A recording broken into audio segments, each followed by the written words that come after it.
Good evening and welcome to Detroit in Black and White. Wednesday edition. I'm Adolph Mongo. Good evening, Jim Nardone, our resident law enforcement expert, former police chief out of Trenton, Michigan. Hello, Jim. Hello. Good evening. Good evening. Good evening. He's real low key now. Okay. Well, he got something up his sleeve. Allan Lengel, co-founder of Deadline Detroit. Hello. Good evening. How you doing, Allan? I'm all right, man. By the way, Uh, next Wednesday we're going to be having Abdul El Sayed, the who's running for Senate. He's going to be a guest on next week. So Okay, good. yeah. Last but not least, attorney Vanessa Moss. Good evening. Good evening. Good evening, y'all. Hey, y'all. Listen, y'all know what we want you to do. We want you to hit that like, subscribe, and share button. Like, subscribe, and share. It costs you nothing. It's free. Thank you for watching Detroit in Black and White. We want you to like, subscribe, and share. We also want you to join in the comments. If you want to show your face, you're welcome to use your camera. And this link that's in the top left-hand corner. And if you don't want to show your face, you can always use the audio. But what we want you to do is join Detroit in Black and White because this is the greatest show on these YouTube streets. Good evening. And for those that are listening and driving, drive safe. The roads are real funky out there this evening. They are. They real. Be Yeah, careful. yeah, they are. Really Okay. Well, we have had so far a little hot week for the Democratic Party. Allan, why don't you talk about the poll that came out for the governor and Senate races? Yeah. For the Senate race, there's a pretty tight race there. Haley Stevens and Mike Rogers are sort of neck and neck, and then Mallory McMorrow, I think, is about 3 points behind. And then El Sayed, the other candidate, the Democratic candidate, is, I think, they had him 6 points behind, which isn't that much considering, you've got a ways to go. I don't see it as really serious. The governor's race, I don't recall, I know there was a poll taken on grading Trump on his economy, and the plurality was that 48% said that he was either doing a D or an F. Another 38% gave him an A or a B, and then 17% gave him a C. And people mostly cited the majority of the 43% or whatever who or 48%, I can't remember, that were said that the economy was screwed up, pointed to groceries as being the highest priced thing going on. So, Well,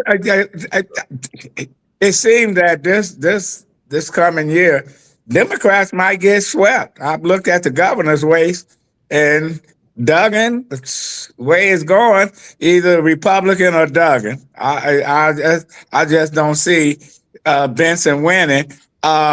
Vanessa, this discrimination suit against the Secretary of State by some black state workers, do you think that might hurt Benson and Detroit? definitely the publicity of it all. I think that it may hurt her. I think it's interesting that the attorney is somebody I know and somebody you know, Mr. Mongo, Leonard Mongo, who's been very successful in those kind of lawsuits. Um, I think that they're going to do, when I say they, I mean the Democratic Party is going to do a whole lot of work, and they're going to be trotting out, and I shouldn't say trot out, but they're going to present people of the Democratic Party to come in court, folks to support her.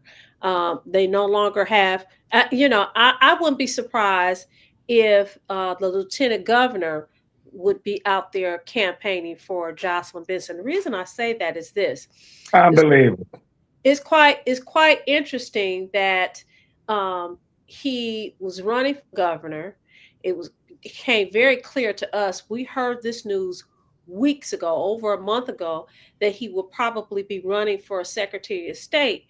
And I've heard some criticisms of him making that decision to pull out the race to become the governor. But the reality is, and I think Jim has said it, he didn't have the support of the party. The party had already said they had already ordained Jocelyn Benson as she's going to be the nominee for the Democratic Party. So I see this as a move. Listen, they had a meeting with him. Go ahead and get in the race. Run for Secretary of State. We'll back you. I don't know this for sure, but But you know, we'll back you, and he would, he would help them. But you know that the nomination for Secretary of State goes through the convention, and that I don't know if he has enough delegates to win it. Jim, let me ask you this: if you were forced out of a race, you're a politician, and they put you in another race, and then they ask you to campaign for the person that helped kick you out that race. Would you campaign? Should Garland Gilchrist campaign for the party? Oh, Garland Gilchrist will campaign for the party. It's already a done deal. They made a deal with Garland Gilchrist to get him out of the way to ensure her clear path to the nomination. I don't think there's any question about it. So here we talk about a lawsuit. In the last few days, the Michigan Democratic Party Black Caucus this week endorsed Jocelyn Benson for governor, Horace Sheffield III, Kim Worthy. All these people are getting in line behind Jocelyn Benson. This makes it easier for them. They don't have to worry about Garland Gilchrist, a fellow Detroiter. So I think that this is by design. I think it's the same people that probably told Garland Gilchrist in the beginning, we're not going to support you if you run for governor. And he got the message. And it took him a long time to get the message because Garland Gilchrist, I talked to him a couple years ago. I did a fundraiser for Garland Gilchrist because I like the guy. And I asked him, was he running for governor? He was adamant about running for governor. He didn't want to run for mayor, didn't want to run for Congress, didn't want to run for the U.S. Senate. He wanted to run for governor. Didn't want to run for Secretary of State. No, hell no. That's not even Secretary of State. People are tired of the Democrats throwing the Secretary of State as a bone to black candidates because they want to get them out of the way to not run for Attorney General, not run for governor, not run for what's the other U.S. Senate. Yes, the U.S. Yeah, federal. Yeah, the only seats open is Secretary of State. You can run for Congress. You might not get our money or support, but he was adamant that that's what he wanted to do. And I told him, I'll support you if you ran. The guy, obviously, he got pumped out by Whitmer last year when she said he was a loser. He couldn't win. And everybody, he's the Democratic bitch. That's what I call him. Because they have pumped him and poked him. I'm not sure she said that. But I back to, of course, he's going to back the gubernatorial candidate because they're going to back him for Secretary of State. Well, they're going to get him some. Are they going to get him? Are they going to get him those delegates to put him on the top? Allan Hollier. Now, people say, "Oh, he can't win because his failed candidacy for Congress." But there's a whole different ball game. You not campaigning for to thousands of people. You campaigning for a couple hundred folks that's going to vote for you in the convention.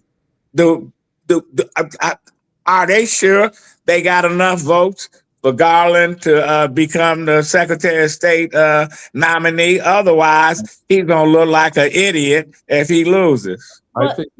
Go ahead. Go ahead. I think it is clear, and I think it's clear to Jim. It was clear to me, and it was clear to you, Adolph. I don't know where you stand, Allan, but it was clear that a deal was in the work, had been in the works, and they said, "Listen, if you run, we're going to back you." Now, whether or not they actually do it is going to be another question. But I think it's interesting that you have two young men who have carried the water for the Democratic Party, and because they decided to be in one, at least, is an independent thinker, right? He decided he wanted to run for governor, and they said, nope, nope, nope, nope, you can't do that. We don't want you to do that. We want this. We want her to have a clear path. And so already, they did the same thing. What they're doing the same thing with the AG race. Listen, the path has been clear for Karen McDonald, and I don't have nothing against any of these people. I just think it's important that people understand how the game is played. As they say, they playing in our face. Go ahead, Allan. Go ahead.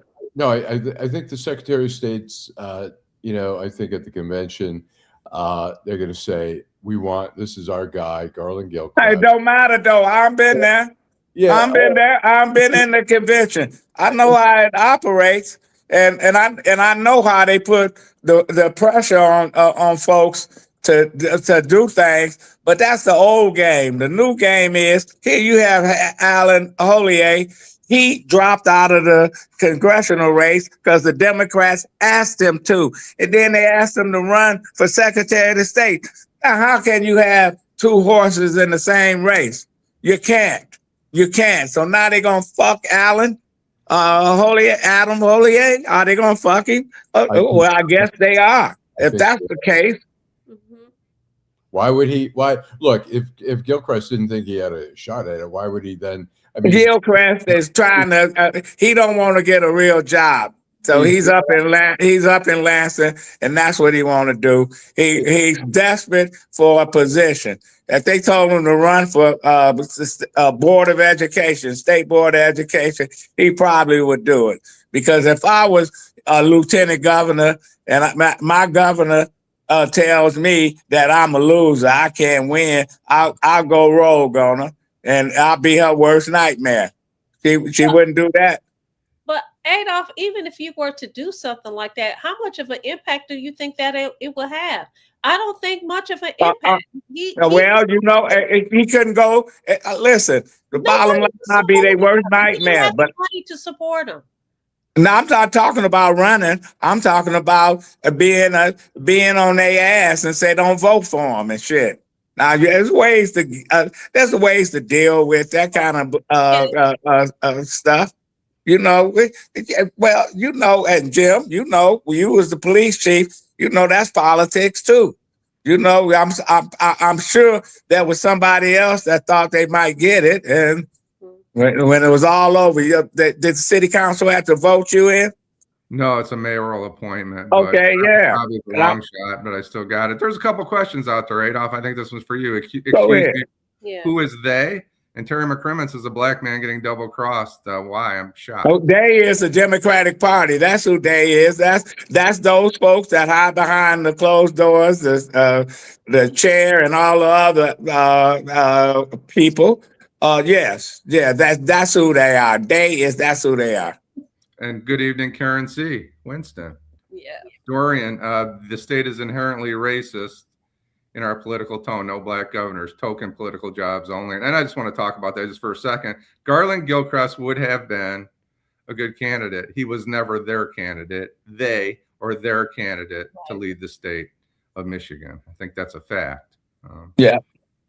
That is a fact. Right at the gate. When he said that he was going to run, they told him not to do it. He says, I'm going to do it anyway. And again, we're not going to support you. And what I see is they did everything they could to get him out of there. Get him out of there. It was a whisper campaign that he was a loser. Right. And so it's really unfortunate. And you know what's happening? I read, I'm on social media. I'm sure Allan sees it as well. How people are saying, oh my God, he's running for Secretary of State. You have one faction that says, oh, that's a good fit for him. And then you have other people like, yeah, no, he weak. He shouldn't have done that kind of thing. So I wonder how much support he's going to garner as a result of him flipping and saying, hey, I'm running for Secretary of State. It depends on who's, if he gets the nomination. Yeah. And it looks like he probably is a front runner. Who's he runs against? Let's take a break, and we'll come back and we'll continue the conversation. Democratic Party, full of shit. That's my take. Hi, I'm Eric Sabri, your Wayne County Treasurer. Are you living in the home of a deceased family member and you're facing property tax foreclosure, or maybe you know someone who's in the same situation? The probate process may be helpful to you. If you file a probate petition and notify our office, the foreclosure proceedings will be halted during the probate process. We have several nonprofit partners who have free attorneys who can assist you. Contact our office, 313-224-5990, or email us at taxinfo@waynecounty.com. Don't lose your family property. Some of these properties have been in the family for 4 or 5 generations. Contact us now. We're here to help.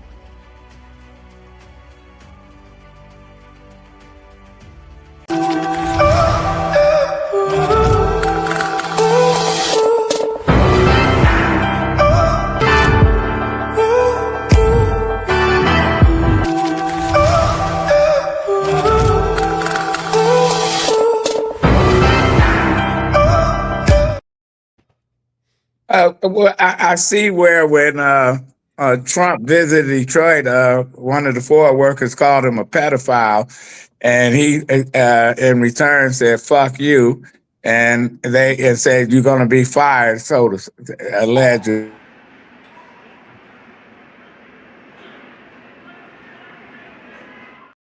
And he gave him the finger. Yeah. I'm following it, but the guy, they've raised in 2 different GoFundMe's over $800,000 for the guy. Trump is making that guy great again. He's over $800,000. I have a problem. I don't have a problem with him. What he called the Trump, and he had to get suspended. They might fire him, but 800 grand. You know what it is? It's an expression of support around the country, probably around the world. I think people are so happy that he did it and got under his skin. Well, but one of the problems I had with the media reported that, but it's like Trump got a pass.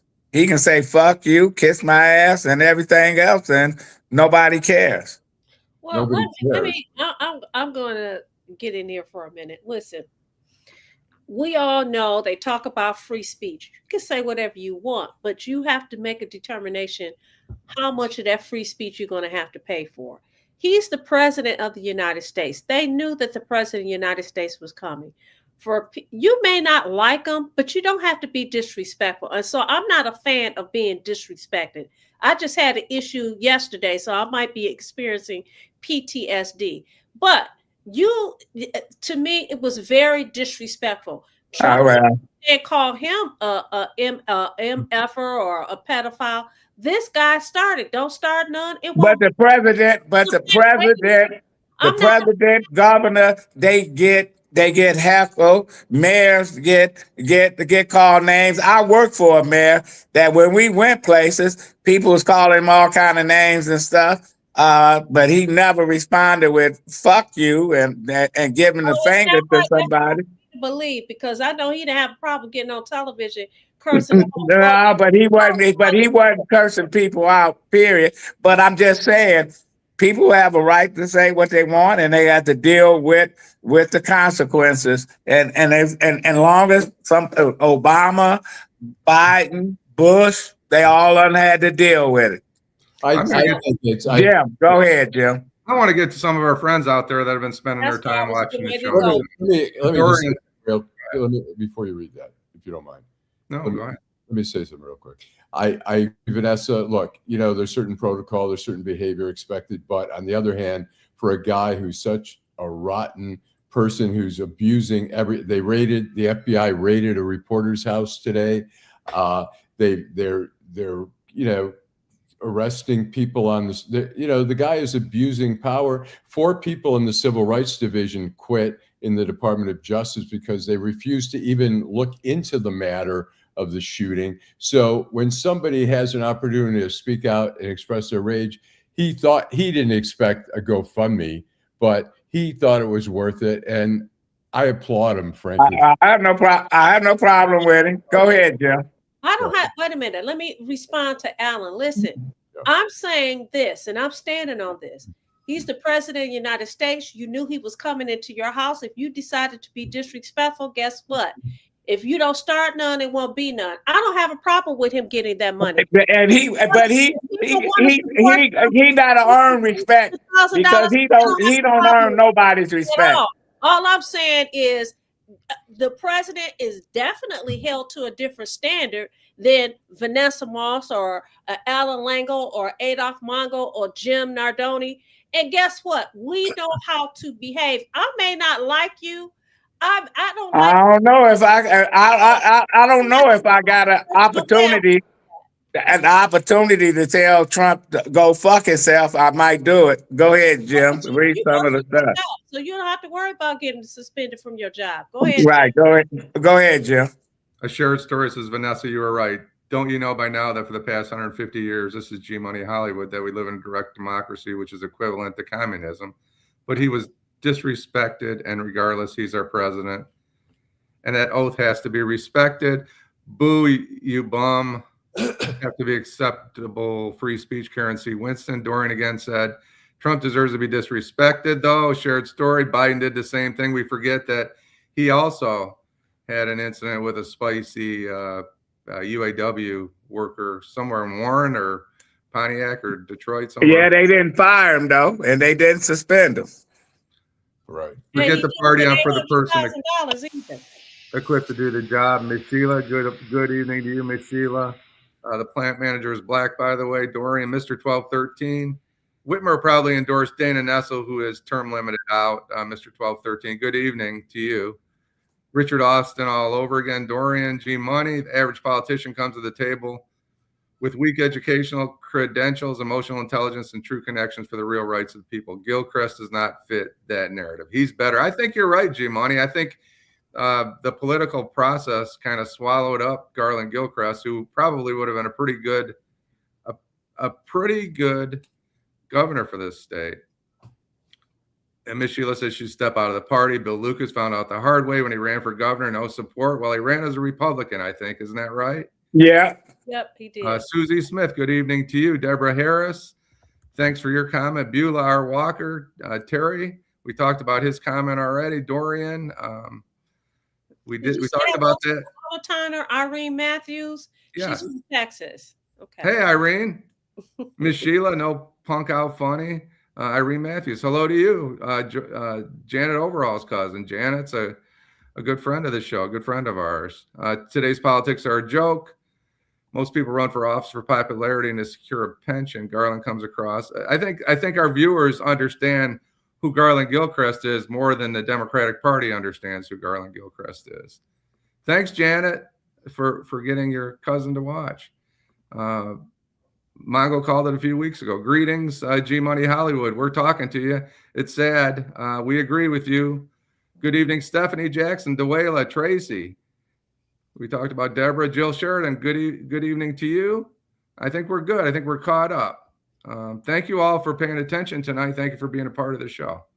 Go ahead, Allan. The guy was not expecting $800,000. In fact, I think the actual ask was like maybe $15,000 or $18,000 to cover, some expenses and stuff while he was suspended. It wasn't meant to be, but it became. Well, I don't have a problem with him getting any money. You give somebody some money, they should be able to do whatever they want to do with it and spend it, and good for him. And all I'm saying is, to get respect, you got to give respect. We got a president that don't respect shit. He don't respect anybody. He did not call Donald Trump a pedophile. What he said? He said, "Go ahead." Protector. Go ahead, Allan. He called him a pedophile protector, referring to Jeffrey Epstein. And yeah, there's no question about it. He has made statements over the years that Jeffrey Epstein likes the women, and he goes, and they say sometimes kind of young. So it wasn't like he didn't know what was going on. But well, Allan, I'm going to ask you a question. As much as you dislike the president of the United States, would you have said anything like that? I would not have said something like that, but I don't have. Know what? I would. To be honest, I thought about it the other day. If I had the opportunity to meet him, I'd have a hard time meeting him, but I wouldn't spit in his face in that way. But that's, everybody has a different idea. People are outraged in this country. Half the country is, or half, and I think it's eroding. People are angry, and so we all express our anger in different ways. Okay. Well, he has to suffer the consequences of where he's going to spend 800,000. I know if he gets up to $1 million, he don't need to go back to work. Maybe buy a couple of Ford vehicles. I would buy that's a great question. Did Donald Trump meet with the new mayor of Detroit and Stephanie Jackson? Calling someone a pedophile is beyond the spirit. D. Hughes agrees. Good evening, Cynthia Johnson. Did Donald Trump meet with Mayor Sheffield? I don't know if he even went to Detroit. Well, he was. He didn't go to Detroit. He's not meeting with the mayor of Detroit. And speaking of the mayor of Detroit, what do you think of her appointment of poverty czar, so to speak? Does it make sense? I think that's great. I think it's, look, we've got, when Duggan left, I think they were saying it was, poverty was on the rise. Childhood poverty is really high. I think, hopefully there's some, that means a commitment. I mean, this guy's from the University of Michigan running a poverty program there. I think they were working with Detroit anyway. And Michigan is not, the university is not poverty stricken, so that don't mean shit. No, I have a question for everybody. What can the mayor of Detroit do to reduce poverty? Give me some examples. Well, I think we can make sure that people are getting the bare necessities and, monitoring that, figuring out, housing and work. I mean, housing, food, education. I think, hopefully that all intertwines, intersects with poverty. And I appreciate it, but I think it's a bigger issue than the mayor of Detroit. And I agree with you, Jim. And I feel like it looks good. It sounds good. Let's see what happens. That's my opinion. Yeah, it might be dressing on, Yes, I mean, you give people with. They just created another department in the city where they're going to hire people. I'm not impressed. Well, I'm not impressed because that wasn't even part of her agenda. That was part of other candidates' agenda when people talked about poverty, and that wasn't looked upon as I remember when Coleman Young ran against Duggan and talked about poverty, they dismissed that like he don't have shit to say. And poverty is an issue. Poverty is an issue in the public schools where kids can't. You think these kids can afford some of the shit that other kids take for granted? Go into Detroit public schools. They hungry, they dirty, they living in conditions that they shouldn't be. Don't have water in some of these houses. Don't have heat. You have to unless the mayor of Detroit can give everybody waive the fees for water and heat and all that other stuff. That's one way of getting people out of poverty, but it can do it. But D mentions reduced property taxes. Go ahead. I think that when you say, that was Reverend Kinlock's issue, that's what campaigns are about. Raising issues, raising important issues. So our mayor been on the city council 12 fucking years. 12 fucking years and never talked about poverty. Well, never talked about it in 12 years. Kinlock pressed it as an issue, and she thought that's a legitimate issue there. Yeah, that wasn't a legitimate. She thought that I need something when I go take office. Appoint another layer of bureaucracy in the city. They gonna have whatever many people in that department, and most of the people in that department don't know a damn thing about being poor. So I'm going to say this, Allan. I agree with you that when you have a race and people bring up issues, that's fine. That you say, oh, that is an issue. I'm going to address it. The problem is, I believe I said it from the start. I'm not impressed and I'm not pressed. Let's see what happens with a czar. I mean, what is the czar going to do? If you don't have the money, if you don't have the support for all of these things, what difference will it make? I Go mean, ahead, Jim. hopefully that we see some progress on that issue, but I just don't look. Listen. It's a title as far as I'm concerned, but we'll see. Hey, We'll Go see. ahead, Dominique, Jeff. thank you. You're late, but you're not too late. Thank you for joining us. Morel Peter and D. Hughes said reduce property taxes. Well, how is she going to reduce city tax? Listen, reduced property taxes, all kind of taxes. The bottom line, you go into these neighborhoods and you see the conditions that some of these people are living in, and they got people preying on their quality of life, which is not much. We look at whether they got to go shopping, look at how far they got to go send their kid to a school, or the truancy rate is outrageous. Used to have truancy officers. They don't have any of that now. It's terrible. Maybe they can get vouchers for electricity from DTE for the water bill. Now that would be something. Jim, what you're talking about is socialism.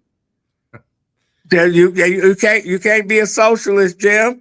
You can't do that. You can't tell people they can't pay their bills. You got to pay your water bill. We got so many fires in this city because people got fucking gas heaters and all kind of other stuff that they have to keep warm and stuff. 12, 14 people living in a 2-bedroom or 3-bedroom house about to fall apart. Yeah, well, you have to talk to some of these police officers and fire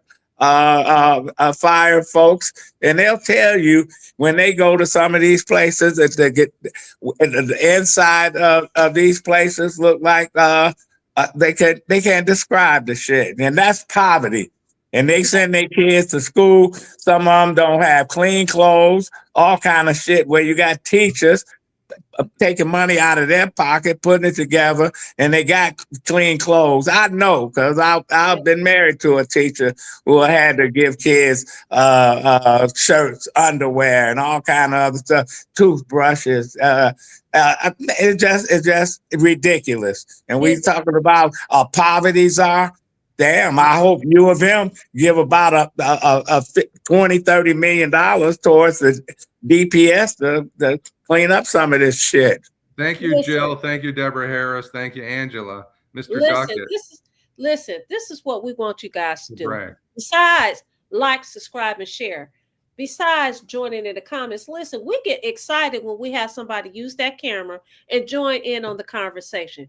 We're asking you to join in on the conversation. We want to hear your voice, Janet, D. Hughes, Dorian Denard. Go ahead and use that link and join us on Detroit in Black and White. Can I be a little more?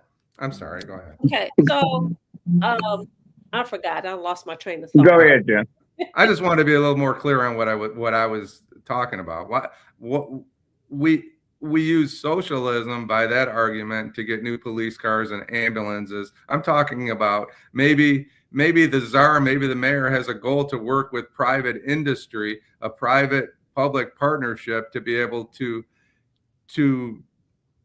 at least minimize poverty. And what I mean by that is, if there's people reaching out for help, DTE, Ford Motor Company, whoever it may be, the Illiches, you can call it socialism if you want, but there's people out there suffering, and there's got to be a way to help them, is what I'm getting. Well, when we give 20-year, 30-year tax abatements to these billionaires, they should be giving something back in return.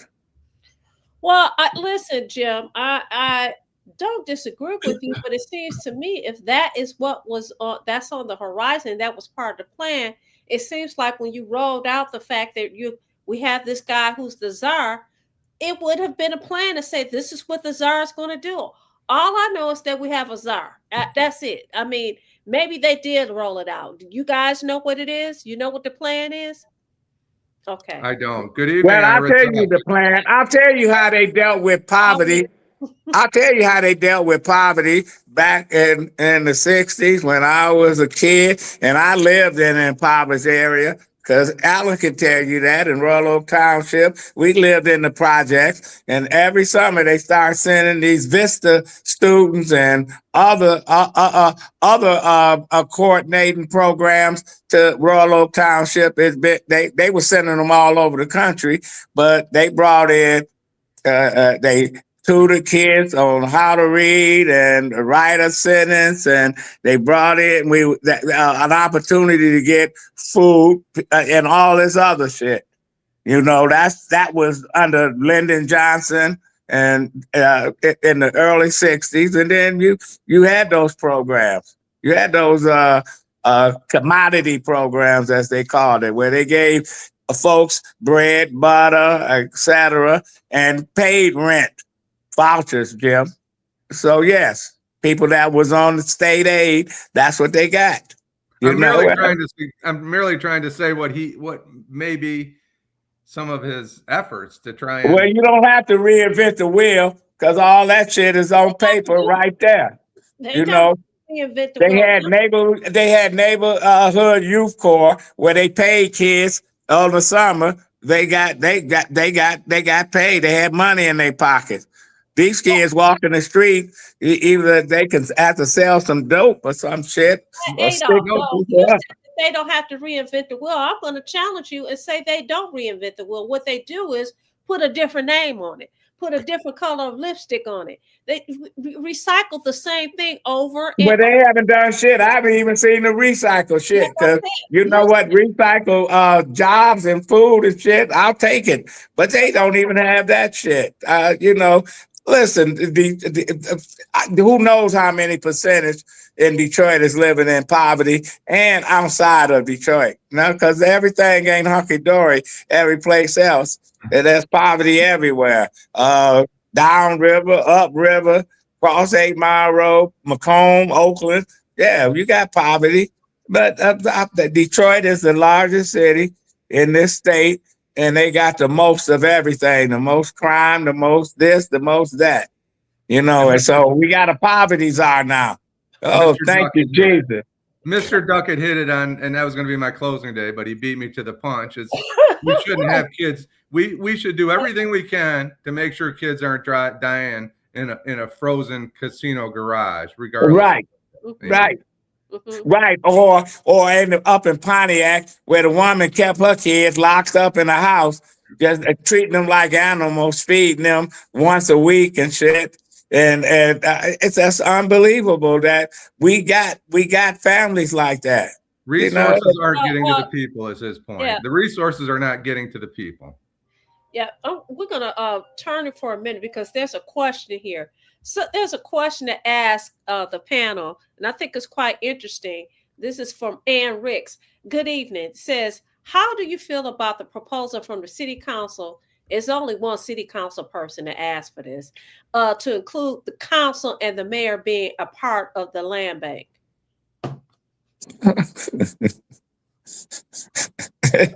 Well, we all know I don't think about it. It's a power grab. Absolutely. It's a power grab because we got those folks on the outside that supported this new administration. They can't wait to get their hands on the land bank. I don't care how many houses is left to sell. There's a ton of vacant property that they can't wait to take control of it. Yeah, that's what I think about it. Allan, you wanted to say something. No. I was going to say one of our viewers was saying that the money from the auto charity event, the ball or whatever, is only going to Forgotten Harvest. As far as I know, I mean, there's a list. It goes to a lot of places. The Boys and Girls Club of Southeastern Michigan, the Children's Foundation. It goes to a lot of different charities around the region. So I think it just does not go to the harvest. But I think basically the bottom line is, in our society and in our city, no one should go hungry. There is so much food out there in so many different ways, and there's food banks and whatever. There's restaurants that have food that they don't use. There's so many different venues to, nobody should go to bed hungry in the city. But they do, Allan. They do. They do. They do. They do. And I just hope this new administration get it together.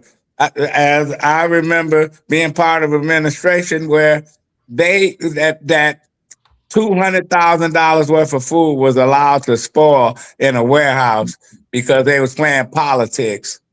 Said, you don't remember that, do you, Allan? Yes. Yes, and and shit like that, people should go to jail for letting that happen. And so we got to get our elected officials make them do their job, because they're not doing the job. And I won't hear about all this other shit. Don't work with ICE. That's coming from one city council member. We got more important things than ICE been in Detroit a long time. Well, so it ain't going away. But I think ICE is an issue. ICE is an issue, but they're not going away. The FBI might be an issue. They're not going away. They're not leaving Detroit. But I think we got people that says, fuck all that shit. I need a job and I need some food.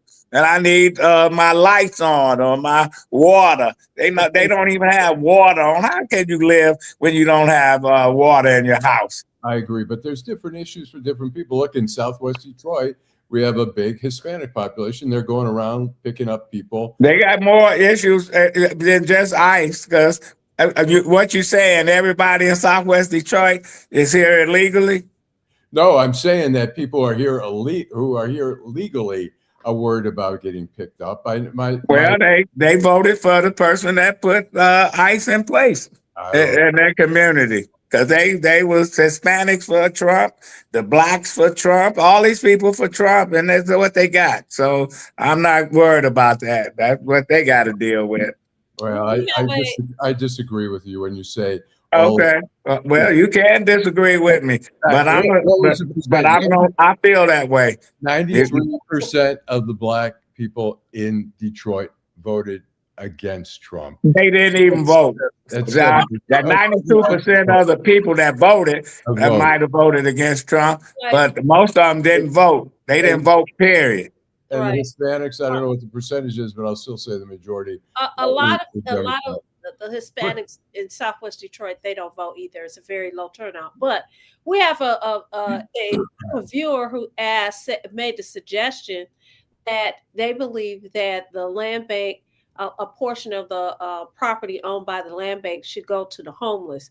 Sounds like an idea, but they still have to have heat. They have to have gas. They have to have light. They have to make sure that the house is habitable. I mean, that's a nice, and this is Vanessa's opinion, that's a nice idea. But then again, you have to have something to support it. That is not an easy fix. It's not. Well, we can give people houses and stuff, but they still got to be able to maintain it. Listen, we can send a person to your place or Allan's place or Jim's place, and that means they don't have the funds to keep the lights on, the water running, the upkeep, etc. It's more than just that. They're more than just giving somebody something. It's putting them in a situation where they can make stuff happen. Let's take a quick break, and we'll come back and we'll finish up. Hi, I'm Eric Sabria, your Wayne County Treasurer. If you're living in the home of a deceased family member and you're facing property tax foreclosure, the probate process can be helpful to you. If you file a probate petition and notify our office, the foreclosure proceedings will be halted during the probate process. Contact us at 313-224-5990 or email us at taxinfo@waynecounty.com. We're here to help.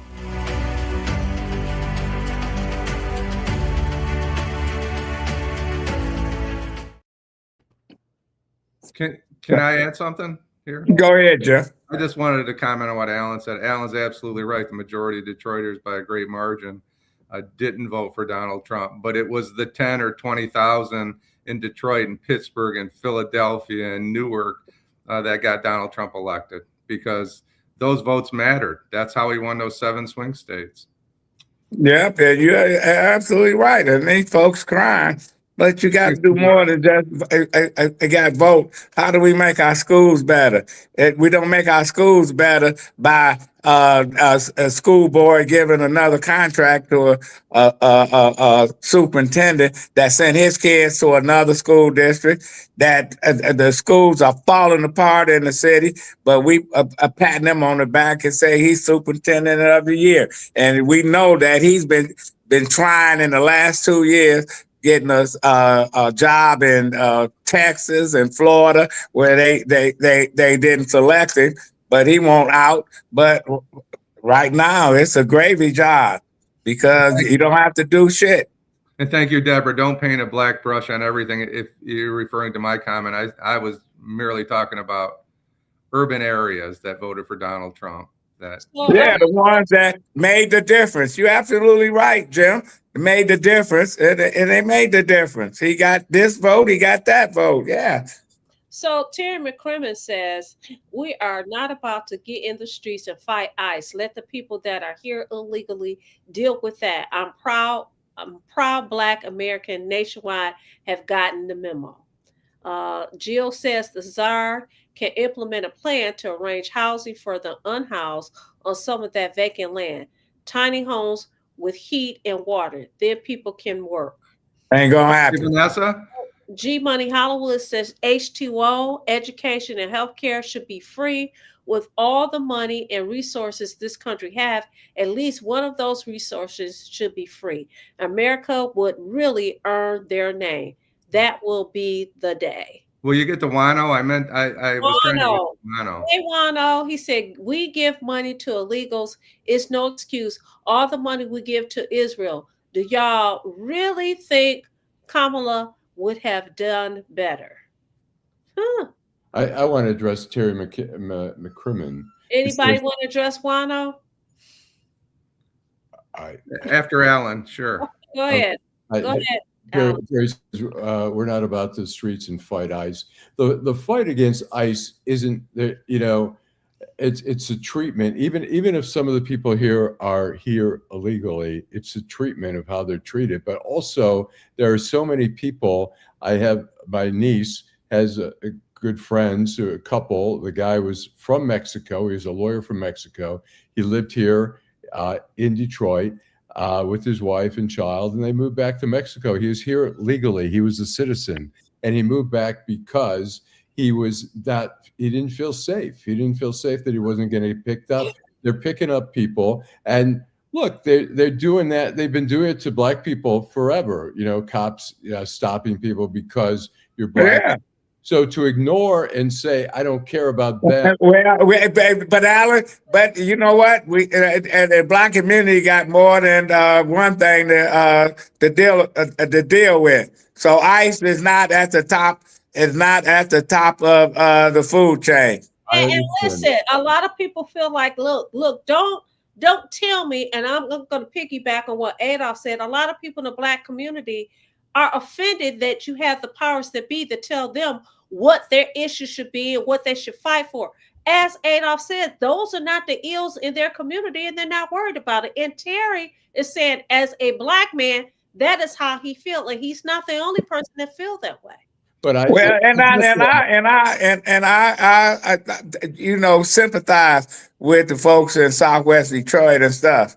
And knowing that you can't send your kid to a school or go to church or whatever, they waiting on you because they done got a tip from somebody that's saying that you here illegally overstayed your visa or whatever, or you suspected of not being a citizen. No, I sympathize, but that is not for Black community is not on the top of the list. It's not number 5, 6, 7, 8, or 9, or 10. So I'm gonna tell you. Jill Sheridan, Adolph, I know my family calls me a dreamer. That's what we love about Jill. Wano talks about trying to go over to Canada. He made a mistake a few years ago, and basically he's not allowed back in Canada. So the point is, it's a bigger issue than the ICE strategy, which is awful. there's a whole bunch of stuff going on, right? We can Yeah. look the strategy and absolutely critique the strategy. You can't overrun cities, and it shouldn't happen. But No, it shouldn't happen. in It this shouldn't happen. We shouldn't have the woman getting killed in Minneapolis, but we've been there. We've been down that road where we done had folks get killed. Sandra Good, Louisville. I can name a whole list. And the Justice Department do the same damn thing and just ignore it and keep pushing. So let me say this, because I remember Allan said this. I agree with Allan that you have the right to protest, right? But I asked, and we weren't on air, I said, would you have gone to a protest? And Allan said, no, I probably would not have. And that is, to me, an important question that people have to ask themselves. I recall What protest were you talking time about? ago, hold on a second. I remember a long time ago, I went to protest and I took my kids with me. And my then husband called and he said, where the are you? And I told him, I'm out here at Fairlane, you know, with what's his name? Lord and Taylor. Yeah, what's the DJ name? What's the Mason? Yeah, I had Travis out there with a sign saying no justice, no peace, and all of that. And of course, he gave me some very harsh words. What the F are you doing out there? You bring my MF and kids home. He didn't usually talk to me like that. And because of his tone, he was actually right. The point that I'm trying to make is you can do that, but it's always something. Somebody ends up getting hurt, pepper sprayed, or whatever. I support the protest by lending my talents. Listen, I'd rather use my talents to get somebody out of jail, to make sure that they have adequate representation, that kind of thing. So when you talk about that lady, that poor lady that lost her life, I wonder, did you even do that analysis? Like, should I do something like this? Okay, I want to say something. When when we care together, we can't. When one group says, "I don't give a shit, that's not my problem," or whatever. You don't have to be on the front lines, but to say, "I don't care about that," it's like, look, the civil rights movement wasn't only about Black people marching in protest. The Black Lives Matter wasn't only Black people. It was. But I can tell you, and you talk about the civil rights movement, those same people that went down south and protested when the Black folks moved next door to them in Birmingham or West Bloomfield, they got the fuck out of there. The same ones that marched for equality in South Carolina. So it depends. You out. You're right, Allan. The same ones. It was probably the ones who didn't give a shit about the Black people who moved to Birmingham or whatever. It's not. Well, we got some of those. We got some of those real liberal folks that was liberal in the civil rights. They are worse conservatives today as they got older. So I don't care about that anymore. Are the worst for those that aren't liberal. I'm sorry. Some of those that extreme, you have extreme on both sides. And I believe that most of us are in the middle. It drives most people bananas. So when you hear people like Terry McCrimmon saying, hey, I ain't participating, and Wano saying, listen, you guys don't listen to us, and Wano, we giving you your props. We're reading your comments. Well, why don't he come on the show? Why don't he come on the show? Come on the show, Wano. Yeah, use your camera. Wano is not wrong. No, we have to set priorities. The problem is nobody should die for some political stupidity. But this is all political. It was political when the last administration did it, and it's political when Trump did it. It's all politics. It's been politics. It's been politics going back when people stopped protesting. Allan is right about the civil rights movement, Black Lives Matter, but it's all politics. That's the name of the game, and that's what we have to deal with. Yeah, but tell the young man, take your phone and put the camera on it, and like you do in a restaurant, it'll come up, and then you could just join us in the conversation. Yes, anytime. And that's for anybody else. D Love, Angela, Mr. 1213, D Hughes, Deborah Harris, Jill Sheridan, Terry McCrimmon, G Money Hollywood. Kenneth Reed, good evening. Thank you so much for joining us. Hey, Kenneth. Karen, that's my girl, Karen Winston. Stephanie Jackson, you don't have to show your face. You could just have your voice. You could just use audio so that we can hear you. Come on, join Detroit Black and White, Mr. 1213. Let's go. More. Well, But let's find out. Let's get to the bottom of it. People are villainizing ICE, and ICE has been a good agency. When we're talking about 1 or 2 or 5 or 50 different instances, let's Jim, what I'm talking about, ICE, what I don't like, they hiring all these inexperienced assholes who come in with a mask over their face, and those are the ones that make ICE look bad. Now, I'm gonna just tell you. So ICE is out of control because they need to control. They need not put neophytes on the front line going into communities. But ICE, you're talking about we always do this. We talk about a small group of people. There's probably 100,000 people in ICE. We're talking about 50. But that don't stop. And listen, when we talk about police brutality, we're only talking about a small group of folks. But they cause the biggest problems in all our communities. So, and when you can't get rid of those kind of people, you're gonna have those issues, and ICE got that issue. But not everybody believes ICE is wrong. Only half the people believe what ICE is doing, or a third believe that it's okay. Okay, so well, you have to address all of them, not just your side. That's a story of another day. Allan, you have your final thoughts, and you can say what you want on your final thoughts. Go ahead. I agree with Adolph on that sure that ICE. I covered for Detroit News and the Washington Post. I covered federal agencies, and ICE has done some good things, but right now it's just an agency out of control because they're just hiring at. That you've seen it in police departments where they are desperate. They do this big push. They lower the standards, and you end up having these classes they had in DC. They've had in Detroit, where the class of '93 ends up with a whole rap sheet. They're committing crimes left and right. Things are happening too quickly, and it's people's lives are at stake. I mean, look, we all want to have safe borders. We don't want to have porous borders, but we got somebody. There's Wano. Wano. All right. Anyways, let's bring on Wano. Okay, we ended up with him. Go ahead.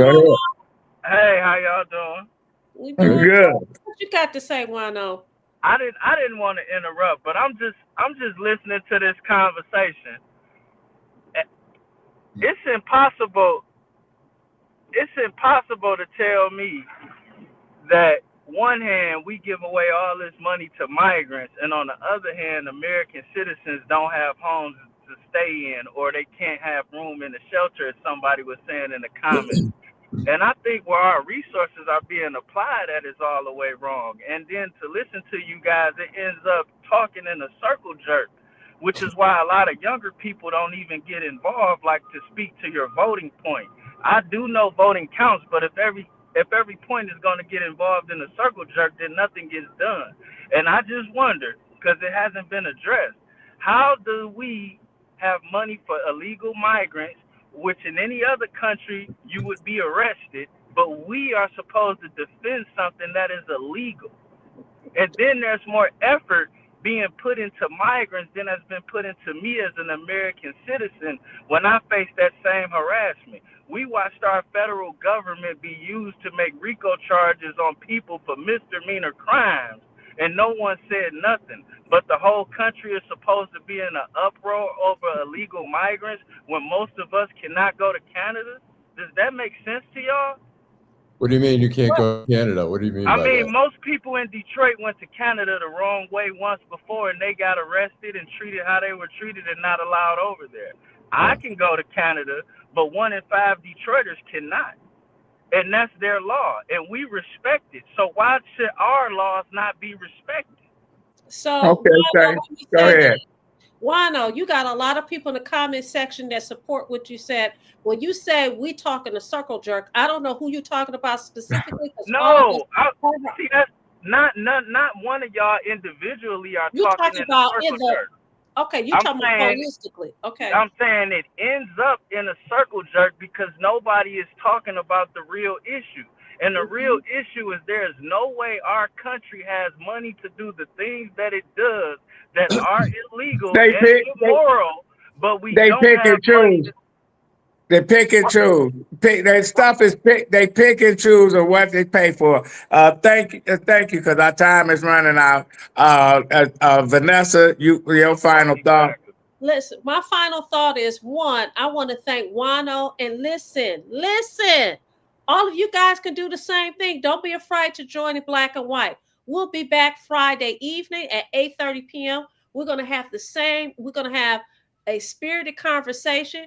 If you're out in these here streets, not just the YouTube streets, but out in the Detroit, Metro Detroit area streets, we want you to drive carefully because we want you to be able to join the conversation this Friday. Like, subscribe, Jim. share. Like, subscribe, and share. Jim. Just quickly, Jill is saying that the ICE agents aren't well trained. The man that was involved in the shooting was a 10-year military veteran and a 15-year Border Patrol and ICE veteran. I guess he was well trained. I don't know how they're training. I can't answer that because I'm not down at FLETC in Georgia. But thank Wano for his comment. I thought Wano was spot on. He was spot on. He was spot on, and I thank everybody else for all their comments and stuff. I want to say real quick. There are people here illegally, but we start to demonize immigrants who are, as we forget when we go to the grocery store and pick some fruit off the table there. Who picked that? When we go to a hotel room, who's cleaning our rooms? Who's in the service industry or whatever. And I think we demonize. We put them all together. We always we always demonize those workers. When our black mothers was cleaning people's houses, white folks' houses, back in the day, they was demonized. We always been demonized. And now they the new people to be demonized. But this country was founded on immigrants. And we study and we need more to come in that can bring new life to this country. We need them in Detroit. Yep. But so enough said. We'll be back on Friday. Detroit in Black and White. Thank you, Teresa. Thank you, Vanessa, Jim, and Allan.